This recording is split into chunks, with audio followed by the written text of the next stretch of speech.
some exciting news that the team is looking forward to sharing with you. Just doing some housekeeping here as a reminder.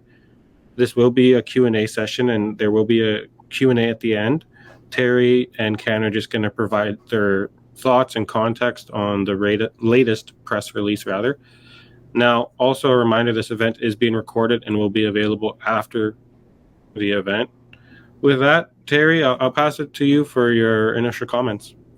Sure, thanks. Yeah, always a somber day, Remembrance Day. You think about how lucky we are to live in this great country, and we're there, but for the grace of God of our heroic soldiers. So thank you for your service, guys.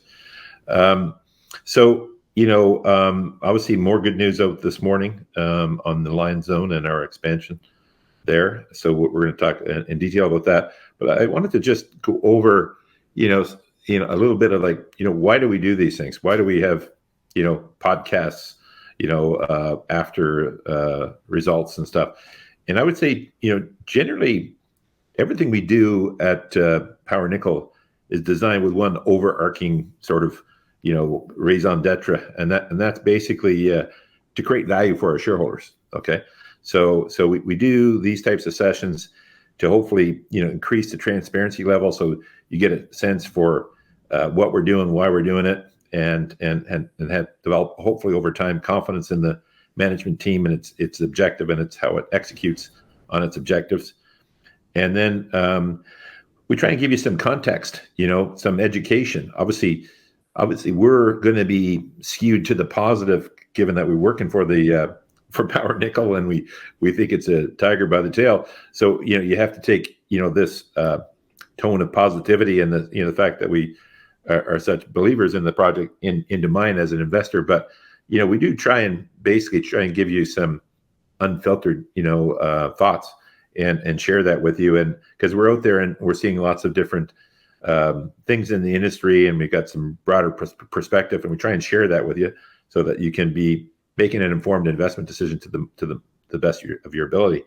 So that's sort of a background sort of story. Sometimes I think it's important to understand why do we do these things and what we hope you get out of them. So what we would hope you get out of this is that Power Nickel has an amazing exploration play in Nisk, and that the Lion Zone is truly a force of nature, and it's a super unusual deposit by anybody's stretch of imagination, and it could be one of the most compelling deposits, compelling mineralizations again ever discovered in Canada. We'll see, but we're certainly tracking along that pathway, and so what we'll go through today is we'll sort of I'm going to ask Ken in just a second just to review in a bit more detail the primary key holes out of the summer program. There's several, we can't review them all in context of time, but we're going to look in particularly a little bit closer on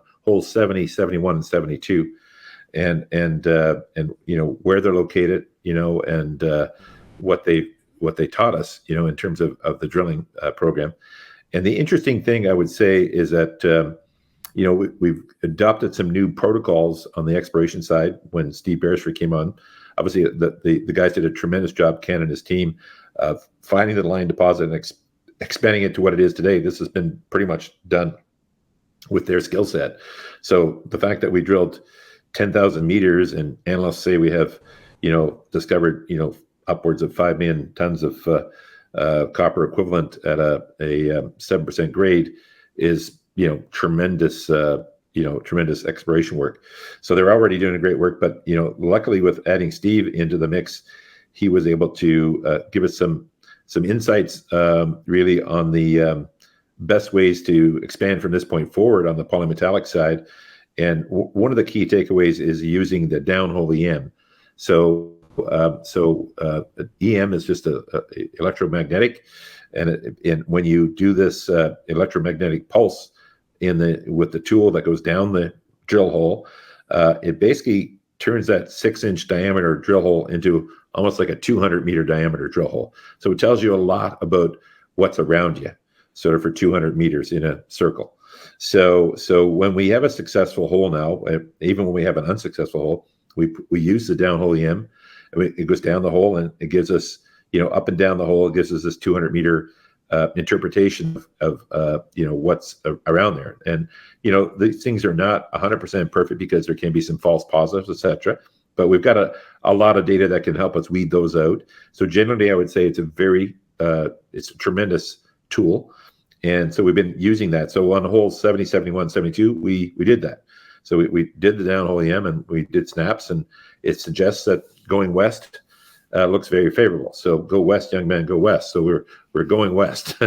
So we'll be talking more about our westward expansions and in later podcasts. But that's generally the methodology we're using now is to use the downhole EM to sort of guide us, and then we're also wrapping that into a structural package that modelers like Ken can put together that really gives us a really great feel for nature of the deposit. So we're getting smarter as we go along, as we spend this money and prove up this mineralized zone, and it's really going fantastic. So I'm going to turn it over to Ken now, and I'm going to get Ken to sort of just show us where this is at, locationally on the site, and then take us through holes 70, 71, and 72 in a bit more detail, and give you his perspective on it as a geologist and what it means to him. Ken, over to you. Yeah, I'm just trying to find the screen. Okay, so I have to admit to the audience here that I've been a bit caught off guard this morning with this. So you should now see my screen. Yep. And is it the PowerPoint? Yeah, that's fine. You can use that one. Perfect. So I'm not going to do the slide thing, like the presentation thing. We'll just go through this as is. I'm not going to tell you lie. And I'll skip this theory unless you want.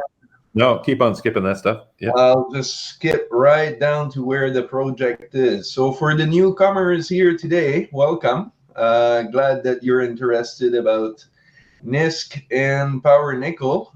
So what is Nisk and where is it?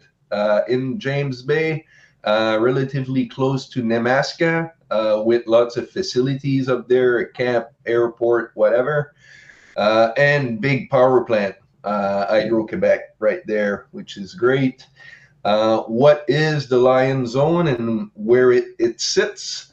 Well, it sits right here, 5.5 kilometers away from Nisk main zone. And what Terry was referring to is right now we're attacking the thing towards the west to try to link the Lion Zone with Nisk along that 5.5 kilometer potential corridor here. So far we've been very happy to see the results from the Western exploration push that we do. So I'll get back to this very shortly. That's the previous press release, not this one from today. But I'll start with this one and I'll complement with another image very, very shortly. So now here's the deal.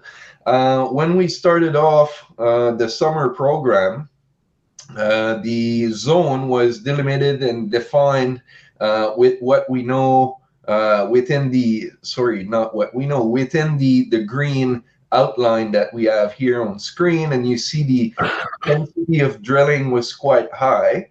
Since then, what we decided to do is to push deeper. That was the initial phase of our summer program. And then we decided to test the west side, doing like clockwise approach around the zone here, knowing that we've identified from the distribution of grade and thickness, I guess the two go together, grade thickness mapping or interpretation seems to suggest that there's an high-grade shoot or a thicker band or a thicker portion of the ore shoot, the grade shoot, not the ore shoot. Sorry, Terry. My bad now. Plunging to the west like this at a fair angle, like 45-degree-ish angle. So that's where we had initially gotten the best results we had, and this morning it is released. Yeah. Yep. So this morning we have released results for holes 72, 3, 72, 4, and 5 in here, and you'll see that our anticipation of following that plunge going westward like this appears to be working just fine. So we're very, very happy about that. So now I'll just skip PowerPoint here and just use my own working PowerPoint. As Terry was mentioning, we're very, very transparent, so nothing to hide. Let's have a look at my own working thing. So what I wanted to show you is a bunch of pictures, starting off with these guys, which are the start of the summer. I'll go there very, very quickly. What we want to see in those pictures are those sulfides bands, or semi-massive to massive sulfide yellow shiny bands there. So those were the beginning of the program. Following this up, and then we got into the west side with holes 69, 70, and 71, and I'll show you in a sec where that is using that second thing. So 79, 70, and 71, 69, sorry, 70 and 71, all in the same section in here, and you see just by the color of the copper equivalent grade colored on that image here, that it seems to be thick and very, very consistent along that same section. And mind you guys, that drilling is done about 50 meters apart. So it gives us an 100-meter of gorgeous stuff right there, just with those 3 holes. So let's have a look at them. Those 3 holes, and I'll just zoom in a little bit so we can have a look at one by one. So 69 was the upper one, closer to surface. As we can see, we were excited to see that little bit of sulfides there. That's a really good indication that we're very close to the main thing when we see this. But hey, did give us some goosebumps, but not that much. But wait for the second one, though, just a little bit deeper. That one was just gorgeous. Probably one of the best holes we've drilled so far, if not the best hole we've drilled so far. I think it's probably the best, right? 32 meters. Yeah. Yeah. I mean, hard to be. Well, we're hoping for more of those, but that was fantastic. To me, it's the best, Terry, not only in terms of grade and the amount of sulfides we see in this, but also its location. Like the location of that hole is far to be from, like in the periphery of the zone. It's like right in the core of it. And to me, it kind of demonstrates or suggests, at the very least, what it should be looking like when we're in it, not like just on the side of it, as 69 was, for instance. That would be the halo zone you're referring to. But the pore zone is this, and this is what we're targeting for. So I'll just use that picture that showing lots of massive sulfide in there to just enhance a little bit the message that Terry spoke about earlier about the EM technique, the electromagnetic downhole survey that we are doing in our holes now. That is marvelous in the sense that just look at the amount of sulfide there is, massive sulfide, interconnected or net textured. All of this will trigger a really good, we believe, EM signature from the downhole survey tool. So the radius of that is about 200 meter, 150 meter radius perhaps around the hole. So when we run the tool, what we're looking for is within that radius, where can we find massive sulfides like this, exactly like what we see on that picture.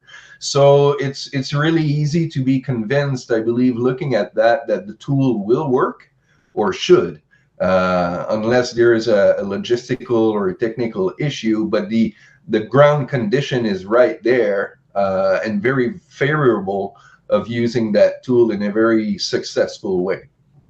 So we're on that right now, and just below old 70, we've hit again with old 71, which is as gorgeous as old 70 just above. But remember, there's 50 meters separating these two guys, and the thickness had stayed the same, the grade stayed the same, the amount of sulfide stayed the same. So there's no doubt at all in my mind that this thing, and we see now about what? It goes from 186 to, so it's about 10 meters we see on screen now of downhole core, but I'll convince you it's about through thickness in just a second.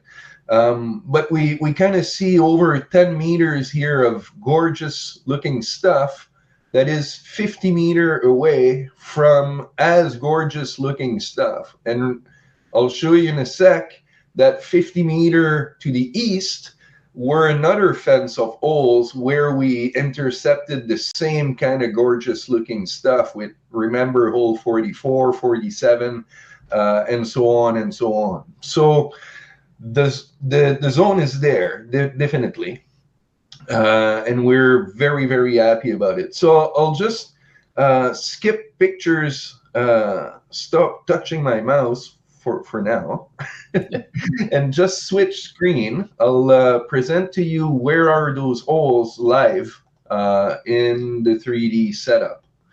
So here's my leapfrog screen that you should see now. Yep.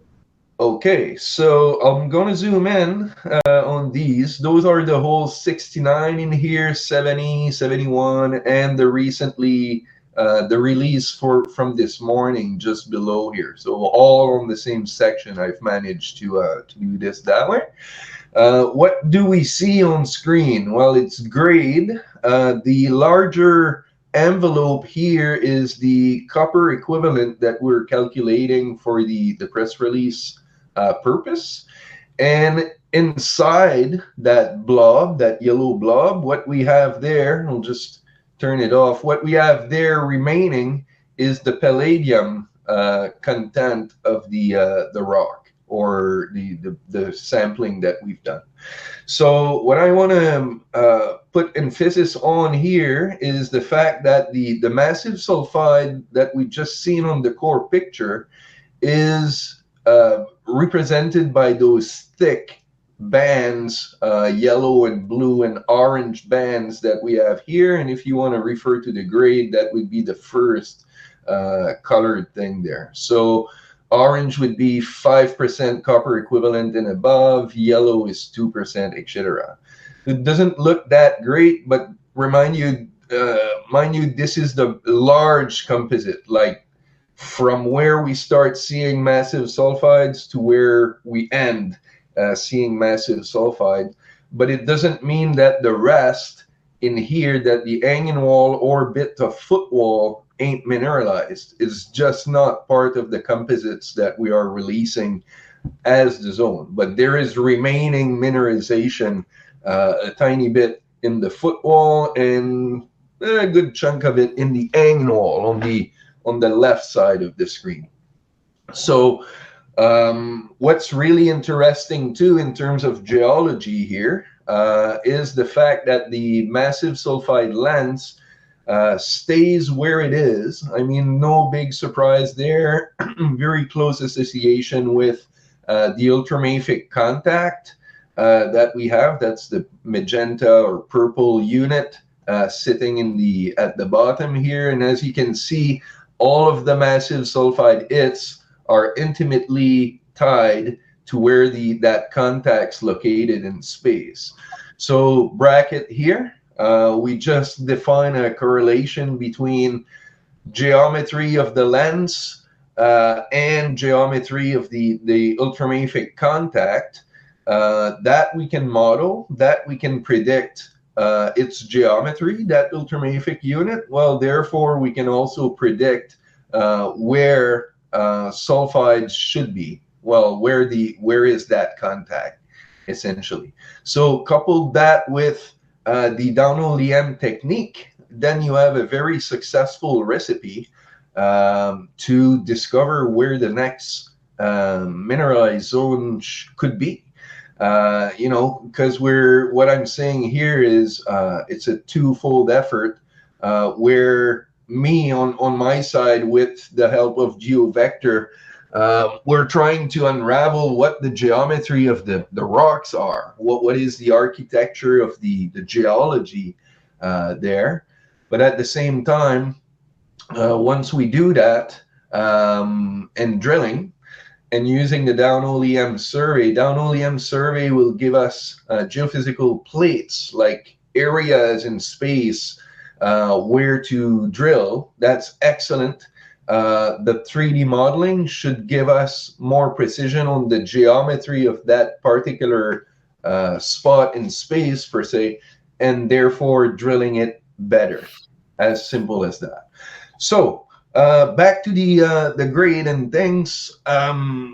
So lots of massive sulfides and lots of PGE. We've put lots of emphasis on the fact that it's a polymetallic system for all of the good reasons that makes polymetallic very, very interesting.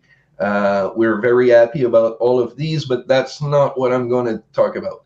What I'm going to be talking about is a little bit more detail today about the distribution of the grade within those composites. And I'm going to try to convince you guys that those large composites aren't, you know, just an assay at the beginning, an assay at the end, and we kind of fudged it all up. No, it's continuous stuff. Well, the pictures clearly show that, but in case you want to have a demonstration with data, here we go.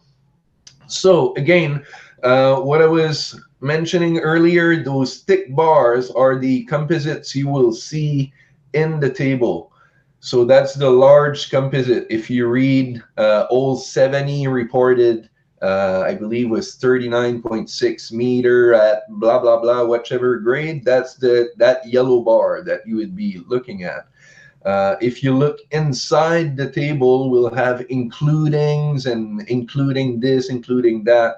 Those would be related to those thinner, I guess, little bars that you have inside. So for example, we probably have reported that wide distance, including you know, a shorter interval, including a shorter interval, and within this probably a tiny, relatively speaking, 2 meters wide, spectacular interval type thing. So it's all imbricated one into each other, but realistically the scale we have to look at this is about that scale now, where we see the sulfide band being tens of meters wide. So not the 2 meter super rich, it's 10 times larger than that.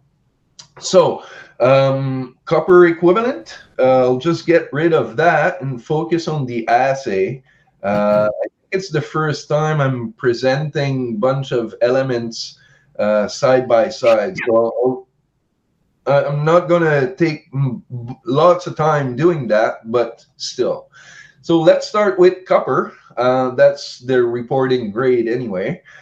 So we can easily see on that section here where copper is distributed. So for the most part, at the bottom of the interval or the intercept, right adjacent or very close by to that ultramafic contact.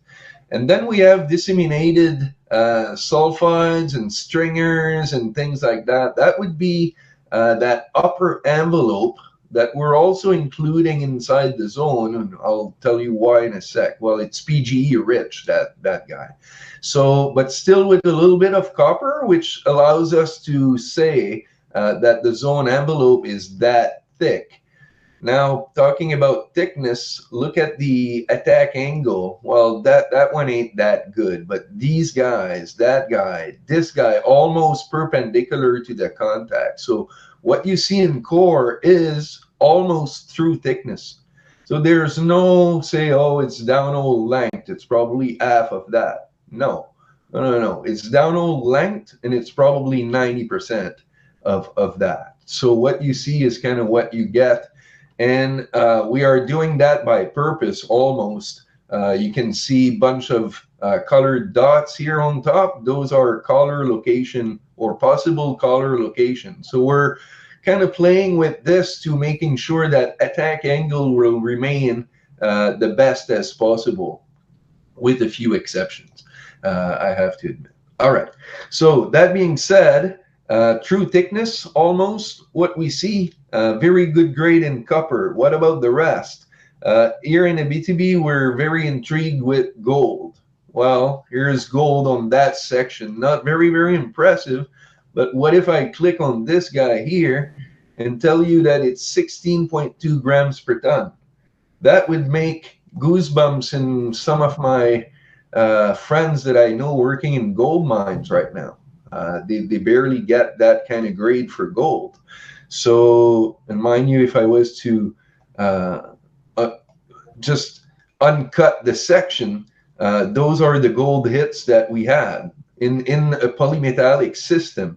And all those gold things, like 5 grams and above, 10 grams and above, it's not very rare at Nisk, but it shouldn't be that rich. But that's the polymetallic nature of the thing. That's really cool. So now, what else? We can have a look at, perhaps, we've looked at gold, we've looked at copper. What about silver? Well, silver is a good indicator for us because silver seems to be kicking anywhere there is sulfides and or PGEs. So it could be palladium related or gold or whatever. There's going to be that silvery kind of mineralized halo surrounding and wrapping the whole thing. That's cool. I'm using that for a guide, I guess, for modeling purposes. And now, what about nickel? Well, Nisk main was a nickel type system where we believe it's part of the same system as Lion, a much bigger system. So there is some nickel kicking around as well. Now the grade is, I have to say and have to admit, almost better than what we had at Nisk. And Nisk main was a nickel lens proper, with very, very interesting grade. Without Lion, we would have made a big story out of Nisk itself. But now that we've discovered Lion, it seems that forget Nisk, it's not interesting no more. No. It is very, very interesting. Nisk was something in itself, and now we're repeating nickel grade at Lion and even better grades of nickel at Lion. But I guess we're all blindsided by the high level content of the PGE. So I'll start with platinum in here, so you can see that. And again, the sulfide lens is at the bottom here, about that thickness.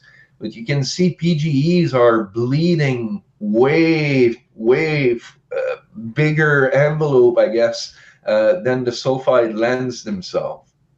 And that's what Steve Beresford was alluding to as well. You know, in polymetallic system like that, we'll have a zonation of those minerals starting from a nickel-rich core towards the PGE, more volatile elements in the periphery of this.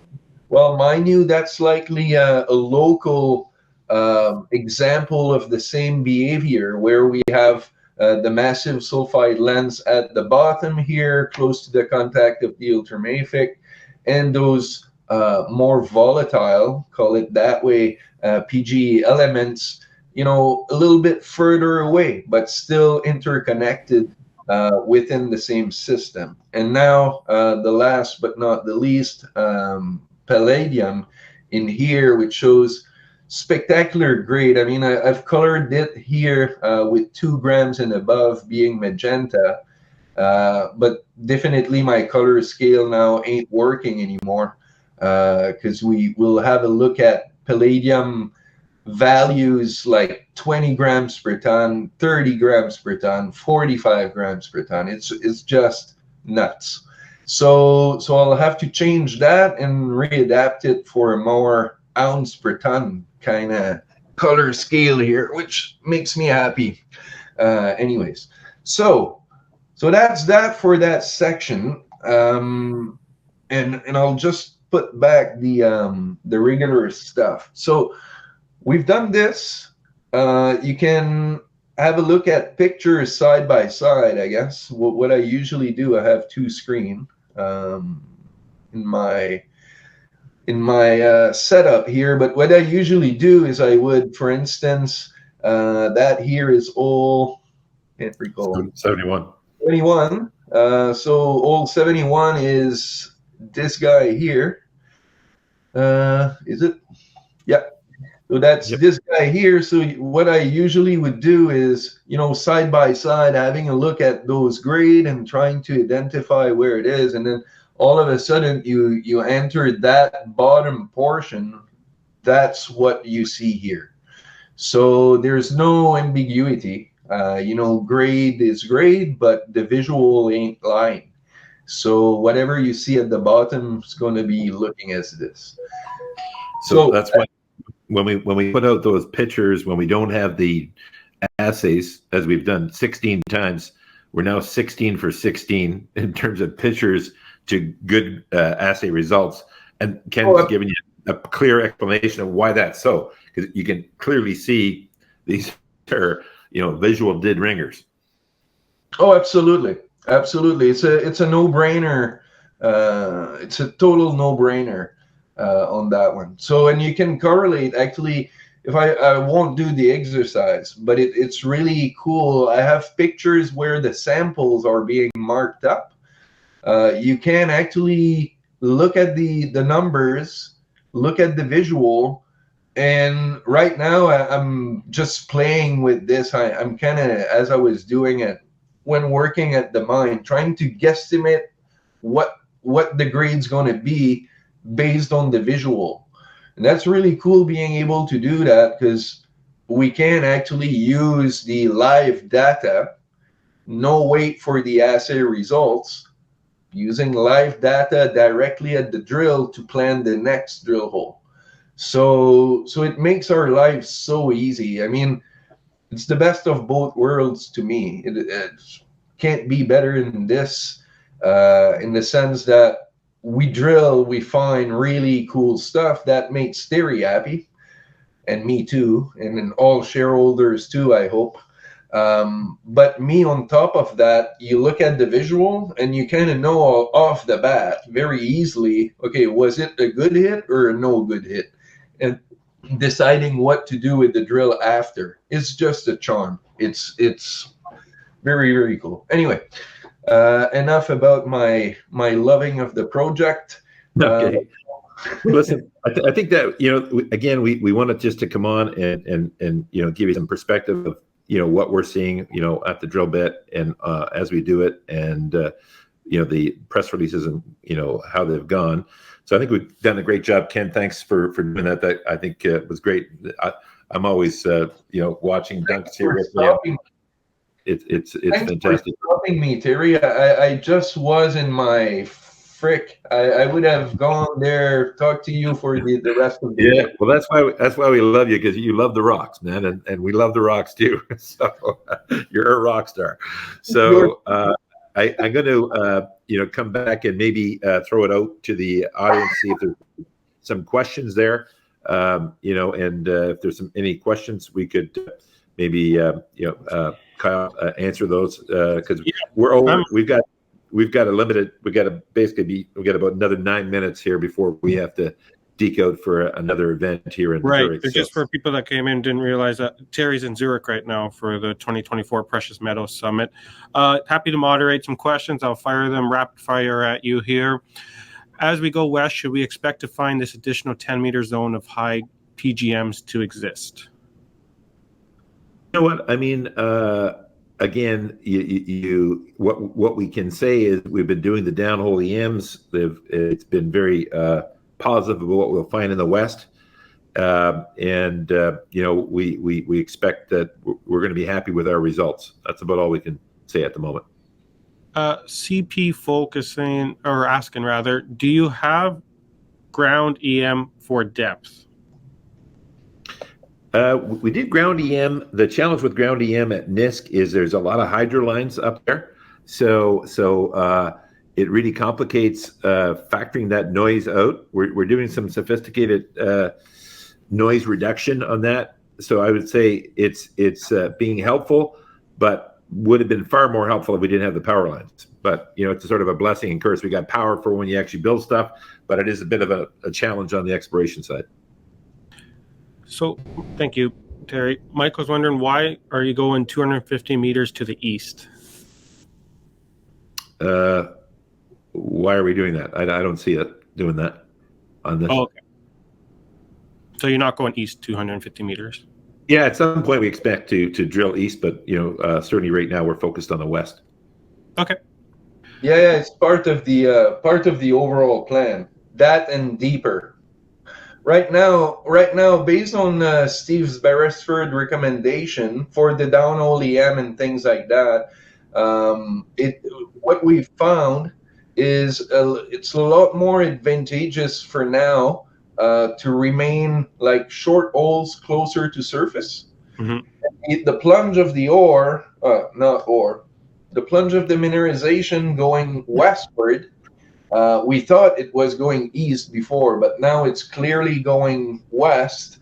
What we decided to do is to punch a bunch of holes on the west side, downhole EM that, define better targets, while we're attacking the zone in better detail, I guess, 50-meter gridding approach at the same time in that same direction. Okay. Mike was just following up saying that in the press release it said east, but I'll have to take a read after. Constantine is wondering, hey guys, how's it going with the current drill program of the winter, and when can you share the first results at its earliest?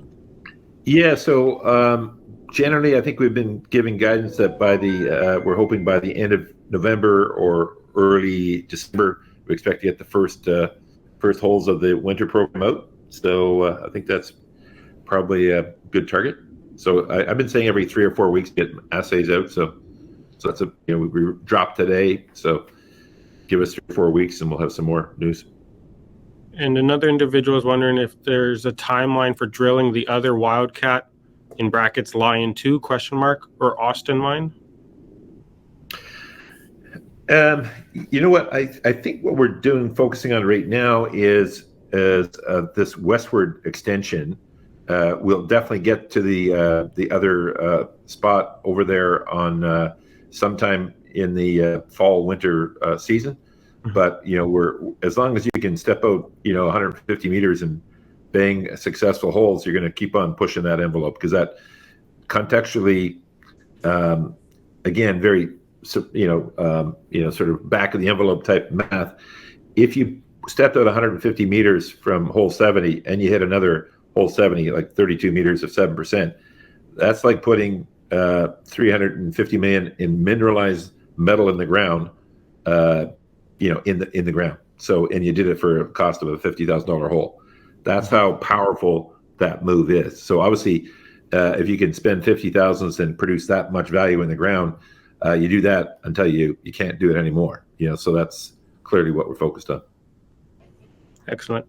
Now I know you're on a tight schedule here, Terry. So I'm gonna finish the Q&A with combining these last 2 questions, as it's a nice way to end it. Considering the awesome assays, why isn't Power Nickel at $3? And then another individual, Oran, is asking, you recently mentioned that the company is for sale at a at the right price of $2 billion, that puts share valuation at $10. Is that still the plan, or do you intend to develop the mine and produce? The context is always important in these answers.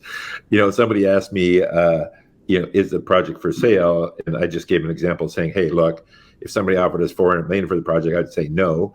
If somebody offered $2 billion for the project today, I'd say we'd have to consider that, because obviously that you're taking a lot of risk off the table, and it's all about risk reward in any investment competition. So that's the answer to that question. The $3 thing, we disagree with you. I would say the number one reason why our stock has not moved is we're being aggressively shorted. We filed a complaint with Zero, a year ago. We've actually got a pile more new data, new evidence that we'll expect to deal with in the next week to 10 days, further evidencing the malfeasance that's being allowed to happen to Power Nickel and many other juniors in our market, unfortunately. And, there's just no question that that's in my mind, the sole reason why our stock's not much higher. That being said, we're up triple, quadruple where we were this time last year. So it's not been an unhappy sort of season. It's just that, the reality is, given the success of what we've delivered to date, value in the ground and this sort of thing, one would think we'd be worth a lot more. And we will get there. Eventually we're going to crush these, we call them get shorty. It's time to get shorty. So we're focused on that. But I think the spin out's going to help there. I think there's going to be some other things that are coming down the pike that'll be helpful. And, again, at the end of the day, this drill bed is not stopping. And eventually, if you have a great resource, a world-class resource, which is what we're building here, you're going to get a world-class valuation. So, I think if you're a shareholder now, fantastic. If you're not a shareholder, there's absolutely, hands down, this is one of the great speculative plays in Canadian mining and in the world mining scene. And, we're hearing that from many, many people. So it'd be a great time to take a look. And we think you'll be very happy with where we get you. Gentlemen, thank you for taking the time out of your day. I know you have places to be, but we do appreciate it. And thank you, everyone that submitted the questions here. The replay will be available today, so keep an eye out for that. But thank you, everyone, for your time. Cheers, guys.